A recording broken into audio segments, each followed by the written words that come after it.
Hi friends, welcome to my channel. ఈరోజైతే glycerin soaps చేస్తున్నానండి. చూస్తున్నారు కదా, ఇవైతే ఆన్లైన్లో తీసుకున్నానండి. నేనైతే ముంతానీ సోప్స్ చేసుకుంటున్నాను. ఇవైతే ఫుల్గా కట్ చేసుకొని చిన్న చిన్న పీసెస్ లాగా, ఎందుకంటే కరగాలి కదా, పీసెస్లా చేసుకున్నాను. ఆ ముంతానీ ప్యాక్ కూడా ఒక బౌల్లో కొంచెం కలుపుకున్నానండి. కాస్త ఏదైతే ఇలా కలుపుకోవాలండి.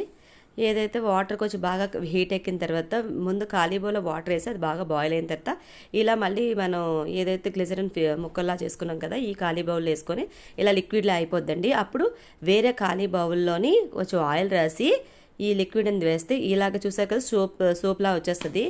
చాలా అయితే బాగా వచ్చాయండి సోప్స్. అది కూడా ముంతానీ సోప్స్ కూడా ట్యాన్ అది బాగా రిమూవ్ అయింది. చాలా బాగుంది కూడా సోప్ కూడా.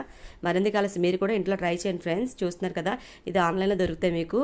నేనైతే ముంతానీ సోప్ చేశాను, చాలా బాగా వచ్చిందండి. చూస్తున్నారు కదా, ఇవన్నీ కూడా బాగున్నాయి. ప్రతి సోప్లో విటమిన్ ఈ క్యాప్సూల్ వేసానండి. బాగుంటుంది మాయిశ్చరైజింగ్గా కూడా.